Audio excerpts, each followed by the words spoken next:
What stories matter the most this week in the world of media and advertising? Today we will try to answer that question in 20 minutes or less. I'm Jack.benjamin. And I'm Sagar. We're reporters for The Media Leader, and this week we'll be covering the latest Rajar release, streaming bundles, big changes coming to search, and much more, including some impressions from Advertising Week Europe in London. Ella, it's good to see you as always. What would you say was the most important news story of the past week?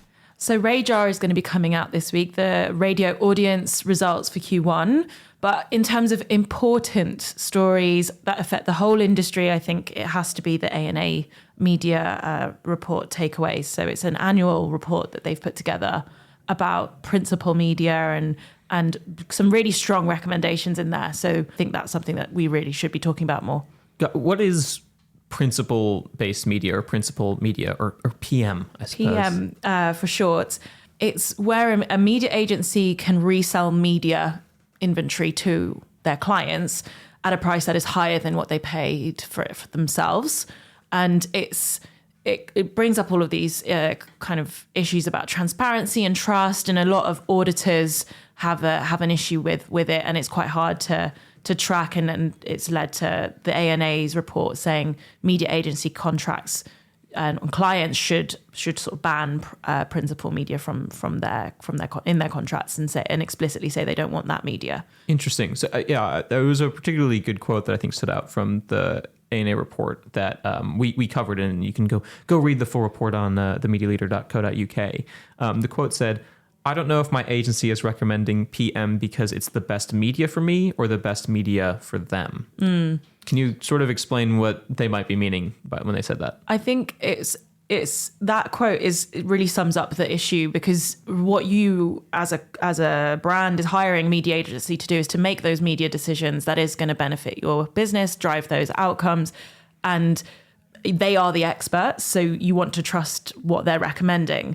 And so then it leads to this real breakdown where then you're not sure if they're making money off your money in that sense. Right. They might be recommending media that they can make the most money on, but that might not be the most effective for you, the advertiser. Exactly. That's the implication. And then it kind of is leading into the kind of going for the quick wins and things like that, rather than that thinking in that long term. So there's Nick Manning, one of our columnists, wrote about this for us this week. He called for a whole industry reset. Oh, wow. And that I think that, but it is very expensive to bring in auditors or internal teams that can keep an eye on this. So that is why a reset and much more conversation about that this whole concept is needed, because it's not something that I didn't know about this very much before reading this It seems like marketers themselves aren't necessarily super familiar. Only 48% of survey respondents to the ANA report said they were very familiar with what principal media even is.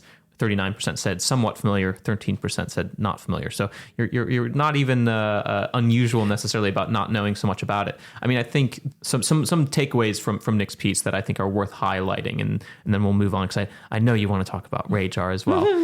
He mentioned that principal media perpetuates a business model that artificially sustains advertising's unhealthy buy-side oligopoly, that it relies on clients turning a blind eye, and he suggested that principal media is not beneficial to media owners or to vendors. So this is something that we'll need to keep an eye on. Completely. So I did want to move us on to talk about Rajar. I know you've spent a great deal of time on that this week. By the time that this recording comes out, the Q1 Rajar figures will have been released.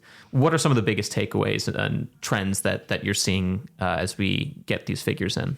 I think it's always interesting with these sorts of quarterly figures to look at. It's not so much what's going up, what's going down, although that is always makes a good headline, but what is completely new, what's surprising, and what has kind of kept on consistently, over for consecutive quarters. So, for example, commercial has still got that higher share over the BBC, and it has gained over 500,000 listeners. About 70% of the commercial stations and groups have gained reach compared to the previous quarter as well. So that's quite a nice picture for commercial. And another thing that I was keen to take a look at was the Ken Bruce effect. Is that You've still? written about that a bunch. Is that still happening? For any listeners that don't know, Ken Bruce joined from Bauer on Greatest Hits Radio from Radio 2 last year, and has brought a lot of listeners with him.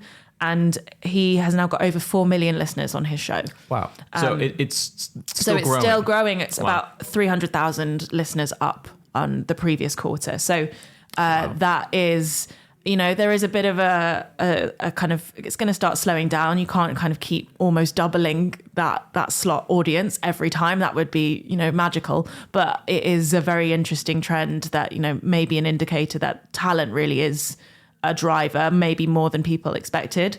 And there's a few other different parts to it in terms of digital, and for more of that, you can read the coverage that on the Media Leader website. To segue inelegantly into a techie story, and Apple and Google are changing their search experience. We wouldn't be talking about media without talking about AI. So at Google's I/O conference this week, the company revealed an update to its search experience that was that had quote unquote AI overviews. So an AI summarized search result that could deliver information without needing to click on a link. So why does that matter? Well, Apple's also rumored to be doing a similar thing with its iOS 18 update that's coming in June. But I'm just wondering, for publishers, I think this would impact the most. How big is this for a concern for publishers? Jack, you're a kind of publishing expert. Yeah, this is a big concern. There was, I think, the president of the U.S. News Media Alliance said, "quote This will be catastrophic to our traffic." She told CNN's Oliver Darcy that it's a serious concern for anyone that publishes anything on the web, in the sense of if you just have a query that you go into Google or Safari, it looks like potentially based on rumors about as you mentioned, Apple's iOS update coming this summer. You would get responses back that don't necessarily require you to click into a link further. You could get basically an answer to your question without feeling like, oh, I need to click into an article to have gotten an answer to that question, or just to have received general information. According to Liz Reed, who's Google's head of search, these AI overviews won't necessarily show up on every single search query.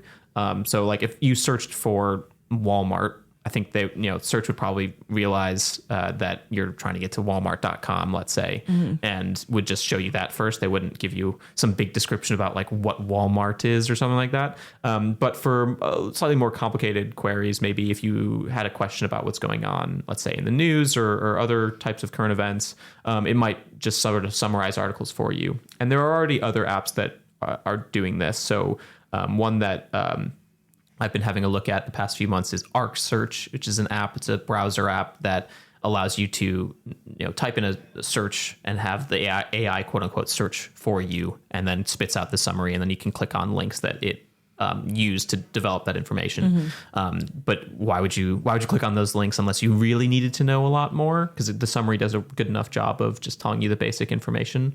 So yeah, that could seriously affect search traffic from literally any other website on the web. And it seems like these big tech companies are all kind of racing to provide this type of feature. So it's a big concern. Yeah. So there was, I feel like last year with social referral traffic was a big problem, and reach, and publishers like that experiencing a big drop in, particularly from Facebook referral traffic. But now Google and Apple, that's a whole other strand of their business as well. So that it seems like it's a tough time to be a publisher. Yeah, I mean, you make an excellent point. A lot of publishers were already kind of hit hard by the sort of lack of referral traffic from Facebook, and X also, making lots of different changes rapidly, and not necessarily to the benefit of especially news publishers. So this is it's a bad timing for it, but at the same time, publishers have, the ones that I've been talking to, have sort of known that this might be coming, and so they're trying to come up with some sort of preparation to, get people to reliably click on their homepage, let's say, like type in literally the URL like everyone used to have to do for every website. Whether or not that works, I think we'll have to sort of see. I'm a little skeptical that, there's so much traffic comes from search that if you lost a good deal of that, your revenue would be severely and hit, and it's already at. So yeah, something to watch as these type of search experiences get rolled out. I mean, I would not want to be an SEO editor right now. I imagine that would be a tough gig, a very interesting challenge. Yeah. In other news, Disney and Warner Brothers Discovery have joined the bundling gang. Oh boy! And so they are partnering together on a streaming bundle that includes Disney Plus, Hulu, and Max. And also NBC Universal parent company Comcast announced a similar streaming bundle, which is including Peacock, Netflix, and Apple TV Plus. And Jack, in your article last week, you were asking if this was streaming becoming more like cable. Yeah. So what are your thoughts when you saw this news? Yeah, well, the more recent news with the Peacock, Netflix, and Apple TV coming out, that came out after I wrote that article. But it's another example of this sort of bundling that I always expected would occur someday, but it's funny to actually see it happening. I should say streaming is not like cable, one-to-one. I think clearly streaming offers still a better consumer experience. You're getting a lot more for a lot less hassle and less money. But this is an example of streaming becoming more like cable, in my opinion. And I'm not surprised to see it because it's a tough business. Most of these streaming services have just been bleeding cash for years and years and years. And so any new ways for these companies to maybe work together to provide a more interesting consumer proposition, share revenues between each other, it makes sense. But it is certainly ironic to see. I mean, I don't know if you had any extra thoughts. Yeah, I was speaking to someone recently who works at Season, which is a TV operating system, Mike Dween, and he was saying, we had the great unbundling where everything was kind of separated out. And that was more in cable. And now we are having the great bundling where you're going to see a lot more of this. And it does link back to kind of consolidation.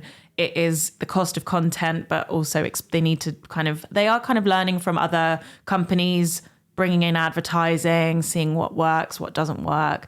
And then now I think it's trying to gauge user demand and appetite. Like how many streaming services can a consumer or a household support individually, right? If they're paying for all of these three services individually, interestingly, we don't have any price points for these yet. No, that's true. And I think that will be the crucial part. So if you're going to get three services, say, for the price that you would pay for two or something of that kind of thing, and if there is a tangible kind of saving, then I think that people would go for that. And I think on average, most households can support about 3 streaming services. But again, there's that trend of people cycling through streaming services very quickly and switching one off and switching one on for a month at a time or a few. And because streaming is more flexible than cable, then you can do that. You can sort of switch off a streaming service for a while and then wait until the next series of Bridgerton drops or the next series of Ted Lasso or whatever it is, and then sign up for a month,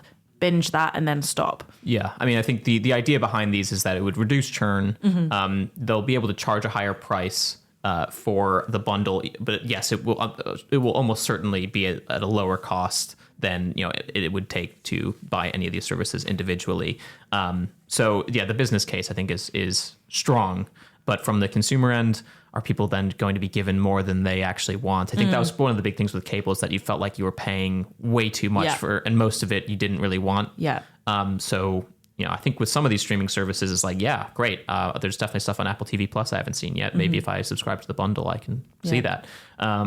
But there's only so much you can watch. There's only so much you can watch. Yeah. and you don't want to feel like you have to pay for it. But that's, I suppose, where you get the option to still pay for one service if that's what you want. So more consumer options is better than not. Last bit of big stuff today. I mean, this week we've been spending some time at Advertising Week Europe. It's in London. It's at a new venue this year. I was curious, Ella, if anything caught your eye in particular from the conference or just any vibes from the conference that you experienced. Yeah, I mean, it is a fantastic venue. A lot of people that were there, it's the TikTok building. It's the TikTok building. And so I think it gives a different flavor. There's different co-working spaces and the kind of the entertainment zones and innovation zones set out quite well. Netflix had set out a really big stall there with Squid Game actors and Bridgerton and kind of experiences and things. So it felt a lot more, and it was big. It was a big venue as well. So it seemed very busy when I was there. I caught a couple of sessions, one on retail media and digital out of home, which was hosted by the DPAA, which is another out of home trade organization, more focused on performance and sales and digital. And then another session with Spotify's global head of advertising, which was packed out. Nice. And how is their advertising going? Well, their ambition is for it to be long-term, 25% of the kind of the bottom line of the business, and which is a bit of an upgrade of the 20% goal that Daniel Ek, the CEO, has set. I think it is just hovering around 10%. So a ways to go. So a ways to go, but a longer-term ambition for them. And so that was very interesting to kind of sit and hear a bit more about those plans. Interesting. Yeah, especially for a service where if you just pay the premium, you don't get as much ads. You might get an ad read from an individual podcast, but otherwise not so much. Interesting. I saw Durya Matras, who's the Meta's vice president for the UK and Europe and Middle East and North Africa. She was talking about a lot about it was most about AI, lots of AI announcements. You had the Google thing. We haven't even talked about OpenAI. We're not going to have time to talk about that, but it's a similar announcement to a lot of these companies are all having similar products out with just more advanced AI. But the most interesting sort of takeaway was that because of advancements in AI, Durya was saying that Meta believes that smart glasses or other sort of form factors of technology are going to become kind of the next big thing.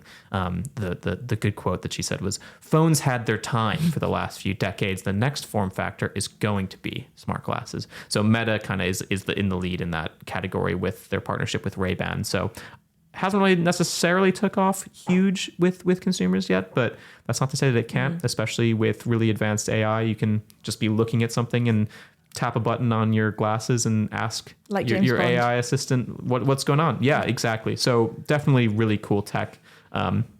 We'll see how things develop, obviously, in the near and long-term future. Quickly now, Ella, there were a number of additional stories this week that we won't be able to discuss in as much detail. So what else should people be aware of?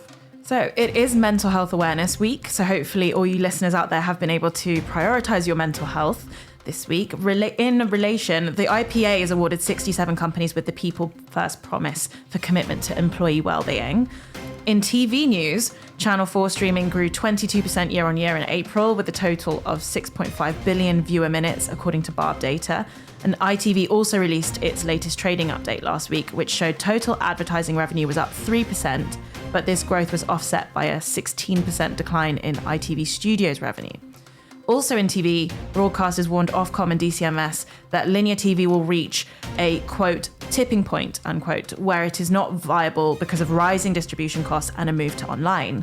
Now in audio news, a coalition of 20 media businesses penned an open letter warning of the, quote, disastrous impact, unquote, of the BBC's plan to take on advertising in podcasts would have on the sector. And now in outdoor, Clear Channel posted record results in America, Europe North and airport businesses in the first quarter with 10.1% consolidated revenue growth. And in retail media news, or should I say travel media news, Expedia Group has consolidated its first-party data across its online travel agency portfolio to launch a travel media network and build a programmatic advertising data business. Wow. You must be out of breath. Thank you so much for running through those news stories. That's all we have time for. Just a reminder that we are looking to take audience questions for the show, so send us any questions, be it on recent developments in the news or something broader, to news@the-media-leader.com, and we'll be featured on the show. Until next time, Ella, thanks so much for joining me. Thanks, Jack. Thank you for listening to the Media Leader podcast. You can find and listen to all our episodes on our website at themedialeader.co.uk or wherever you get your podcasts. But just remember, please do subscribe to be notified when we release our next episode. From all of us at the Media Leader, I'm editor Omar Oakes. Our executive producer is Jack Benjamin. See you next time.